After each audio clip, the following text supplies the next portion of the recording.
السلام علیکم پیارے بچوں، میں ہوں قاسم علی ترابی، آپ کا اردو کا استاد۔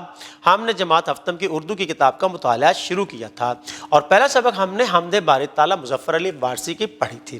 امید ہے آپ کو یہ نظم اچھی طرح جہاز نشین ہوگی اور اس کو سمجھنے میں، اس کے مفاہیم کو سمجھنے میں کوئی پریشانی نہیں ہوگی۔ اب ہم چلتے ہیں اس سے اگلے جو ہے وہ سبق کی طرف، یعنی اس نظم کی مشق کی طرف، تاکہ اس میں پوچھے گئے سوالات کو جانچیں، پرکھیں اور ان کے جوابات دیکھیں۔ مشق چلتے ہیں اس کے پہلے سوال کی طرف۔ اس میں کیا پوچھا گیا ہے؟ نظم کے مطابق درست جواب کے گرد دائرہ لگائیے۔ اللہ تعالیٰ موجود ہے مشرق میں، مغرب میں، شمال میں، ہر جگہ، تو اس کا صحیح جواب ہے ہر جگہ۔ اللہ تعالیٰ ہی چلا رہا ہے نظام دنیا، نظام کاروبار، نظام ہستی، نظام باد و باراں، تو درست جواب ہے نظام ہستی۔ اللہ تعالیٰ مہر قدرت لگا رہا ہے ہاتھوں پر، ماتھے پر، کندھوں پر، چہرے پر، درست جواب ہے ماتھے پر۔ وہی ہوا جو ہم نے چاہا، خدا نے چاہا، نیک لوگوں نے چاہا، دنیا والوں نے چاہا، تو درست جواب ہے خدا نے چاہا۔ اس نظم کے شاعر ہیں صوفی تبسم، علامہ اقبال، مظفر وارثی، الطاف حسین حالی، درست جواب ہے مظفر وارثی۔ چلتے ہیں سوال نمبر 2 کی طرف۔ نظم کے مطابق درست لفظ کی مدد سے مصرع مکمل کیجیے۔ تلاش اس کو نہ کر ڈیش میں، وہ ہے بدلتی رتوں میں بتوں میں، کسی کو سوچو نے کب خالی جگہ، وہی ہوا جو خدا نے چاہا، درست لفظ ہے سراہا۔ کسی کو تاج وقار بخشے، کسی کو خالی جگہ کے غار بخشے، درست لفظ ہے ذلت۔ سفید اس کا، سیاہ اس کا، خالی جگہ ہے گواہ اس کا، درست جواب آئے گا نفس نفس۔ جو شعلہ جاں جلا رہا ہے، خالی جگہ وہی خدا ہے، خالی جگہ میں آئے گا بجھا۔ چلتے ہیں سوال نمبر 3 کی طرف۔ نظم کے مطابق کالم الف کو کالم بے سے ملا کر مرکب الفاظ کالم جیم میں لکھیے۔ نظام، تاج، شعلہ، مہر، خانہ، کالم بے میں ہے لاشعور، جان، ہستی، وقار، قدرت۔ تو پہلا ہوگا نظام ہستی، نمبر 2 تاج وقار، نمبر 3 شعلہ جاں، نمبر 4 مہر قدرت، اور نمبر 5 ہوگا خانہ لاشعور۔ چلتے ہیں سوال نمبر 4 کی طرف۔ دکھائی بھی جو نہ دے نظر بھی جو آ رہا ہے، اس مصرع سے شاعر کی کیا مراد ہے؟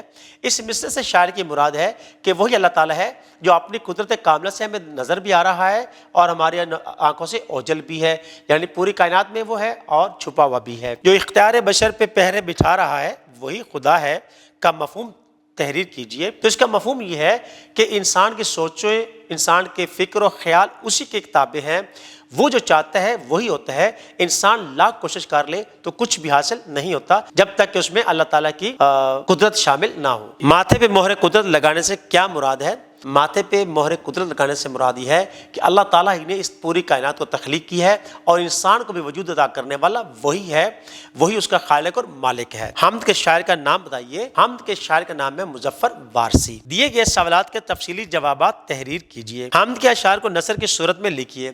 اساتذہ کرام جو ہے وہ بچوں کو کاپی پر جو ہے وہ تختہ سیاہ پر لکھ کر اس حمد کے اشعار کی نثری تحریر لکھوا دیں۔ دیے گئے شعر کا مفہوم بیان کیجیے۔ نظر بھی رکھے سماعتیں بھی، وہ جان لیتا ہے نیتیں بھی، جو خانہ لاشعور میں جگمگا رہا ہے وہی خدا ہے۔ اساتذہ کرام اس کا جو ہے وہ مفہوم لکھوا دیجیے گا تاکہ بچوں کو ازبر ہو جائے۔ جیسے پہلے اب پچھلی ویڈیو میں ہم نے اس کا پوری جو ہے تشریح کی تھی، اسی کو مد نظر رکھتے ہوئے لکھ دیجیے گا۔ سوال نمبر 6 ہے، نظم وہی خدا ہے کہ اشعار باری باری بلند آواز میں لے اور آہنگ سے پڑھیے اور غور سے سنیے۔ بعد ازاں آپس میں بات چیت کے بعد نظم میں موجود اللہ تعالیٰ کی قدرت کی نشانیوں اور صفات کے بارے میں ساتھیوں سے بات چیت کیجیے۔ سوال نمبر 7 ہے، حمد وہی خدا ہے کہ اہم نکات پر آپس میں گفتگو کیجیے۔ یہ بھی بتائیے کہ اس نظم کو کون سا شعر آپ کو سب سے زیادہ پسند آیا اور کیوں۔ سوال نمبر 8 ہے، دیے گئے الفاظ کا تلفظ سمجھتے ہوئے ان پر درست اعراب لگا کر الفاظ دوبارہ لکھیے۔ اساتذہ کرام ان الفاظ کو جو ہے وہ تختہ سیاہ پر لکھ کر ان پر اعراب لگا کر بچوں کو کاپی پہ نقل کروائیں تاکہ بچوں کو اعراب لگا کر ساتھ ساتھ اس کی صحیح جو ہے وہ ہجے بھی کے ساتھ بولنا آ جائے۔ مترادف، ایسے الفاظ جو خود تو ایک دوسرے سے مختلف ہوں لیکن ان کے معنی ایک ہی جیسے ہوں مترادف الفاظ کہلاتے ہیں۔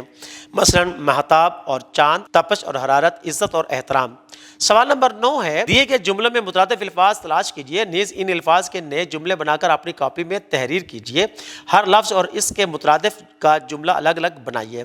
اپنے جملوں میں الفاظ کی درست املا اور رموز اوقاف کے درست استعمال کو مد نظر رکھیں۔ جھیل سیف الملوک بے حد حسین اور خوبصورت ہے، اس میں مترادف حسین اور خوبصورت ہے۔ زندگی میں ترقی کرنے کے لیے وقت کی قدر و قیمت جاننا بہت ضروری ہے، قدر اور قیمت مترادف ہیں۔ بادشاہ کے تاج میں بہت نادر اور نایاب ہیرے جڑے ہوئے تھے، یہ اس میں نادر اور نایاب مترادف ہیں۔ منزل کو حاصل کرنے کے لیے مسلسل محنت مشقت اور جستجو کرنی چاہیے، ان میں محنت و مشقت مترادف ہیں۔ پرانی بات یاد دلا کر مجھے تکلیف اور اذیت مت دو، اس میں تکلیف اور اذیت مترادف ہیں۔ اساتذہ کرام تختہ بورڈ پر جو ہے وہ ان کے مترادفات کے جملے لکھ کر جو ہے بچوں کو کاپی پہ نقل کروائیں تاکہ بچوں کو جملہ بنانا آ جائے اور مترادفات کے الفاظ معنی بھی آ جائیں اور ان کو جملوں میں استعمال کرنے کی صلاحیت بھی آ جائے۔ متضاد الفاظ، معنی کے لحاظ سے ایک دوسرے کے الٹ الفاظ متضاد الفاظ کہلاتے ہیں۔ سوال نمبر 10 ہے، دیے گئے جملوں کو پڑھیے اور متضاد الفاظ کی نشاندہی کیجیے۔ یہ دوا آپ کو صبح دوپہر اور شام کے کھانے کے بعد لینی ہے۔ صبح شام متضاد۔ اسلام کی نظر میں کسی عربی اور عجمی میں کوئی تفریق نہیں، عربی اور عجمی متضاد ہیں۔ تفیض شعار کبھی تنگ دست نہیں ہوتا اور فضول خرچ ہمیشہ محتاج رہتا ہے۔ تنگ دست اور محتاج متضاد ہیں۔ خدا تعالیٰ کی قدرت زمین کے طول و عرض میں دکھائی دیتی ہے، طول و عرض متضاد ہیں۔ اسے کئی برس کی قید کاٹنے کے بعد رہائی ملی، قید اور رہائی متضاد۔ تخلیقی صلاحیت، مرکزی خیال، شاعر جس تصور یا خیال کو بنیاد بنا کر کوئی نظم لکھتا ہے اس تصور کو اس نظم کا مرکزی خیال کہتے ہیں۔ سبق میں دی گئی نظم وہی خدا ہے کا مرکزی خیال کاپی پہ تحریر کیجیے۔ اساتذہ کرام تختہ بورڈ پر جو ہے اس نظم کا مرکزی خیال لکھ کر بچوں کو کاپی پہ نقل کروائیں تاکہ ان کے پڑھنے کے لیے آسانی رہے۔ اشعار کی تشریح، اشعار کی درست اور قابل فہم تشریح کرنا ایک فن ہے۔ کسی شعر میں چھپے پوشیدہ مفہوم کو سمجھنے کے لیے اس کی تشریح کی جاتی ہے۔ تشریح کے عمل میں کسی شعر میں کئی گہی بات کو وضاحت سے بیان کیا جاتا ہے۔ تشریح کرنے سے پہلے شعر کو بغور پڑھنا چاہیے، نئے اور خاص الفاظ کے معنی لکھ لیے جائیں، پھر ان معنی کو استعمال میں لاتے ہوئے جملے ترتیب دیے جائیں۔ شعر کی تشریح میں مزید نکھار اور بہتری کے لیے قرآنی آیات، احادیث کا ترجمہ، اقوال زریں یا کسی دوسرے شاعر کا شعر حوالے کے طور پر تشریح میں شامل کیا جا سکتا ہے۔ قائد اعظم رحمۃ اللہ علیہ کے بارے میں لکھی گئی ایک نظم کے درج ذیل شعر کی تشریح پر غور کیجیے۔ تیرے خیال سے ہے دل شادماں ہمارا، تازہ ہے جاں ہماری، دل ہے جواں ہمارا۔ صوفی تبسم کا یہ شعر ہے۔ اساتذہ کرام اس شعر کا مفہوم جو ہے بچوں کو تختہ بورڈ پر لکھ کر نقل کروائیں تاکہ انہیں دہرائی کرنے میں یا یاد کرنے میں آسانی رہے اور وہ لکھ سکیں۔ تشریح، اس شعر میں شاعر کہتا ہے کہ اے قائد اعظم رحمۃ اللہ علیہ، آپ کے خیال سے ہمارا دل خوش تازہ اور دل جواں ہوتا ہے۔ آپ کی ہمت اور حوصلے کی بدولت ہی ہم نے ایک آزاد وطن حاصل کیا اور اس دنیا میں آزادی جیسی نعمت پائی۔ ہمیں صرف آزادی ہی نہیں بلکہ بہت سی خوشیاں بھی ملی جن کی بدولت ہمارا دل بے حد خوش ہے۔ ہمارے وطن کا یہ گلستان صرف آپ کی ہی وجہ سے آزاد ہوا جو کہ اللہ تعالیٰ کے حکم سے آج تک آباد ہے اور ہمیشہ آباد رہے گا۔ دیے گئے شعر کی تشریح تحریر کیجیے۔ کسی کو تاج وقار بخشے، کسی کو ذلت کے غار بخشے، جو سب کے ماتھے پہ مہر قدرت لگا رہا ہے وہی خدا ہے۔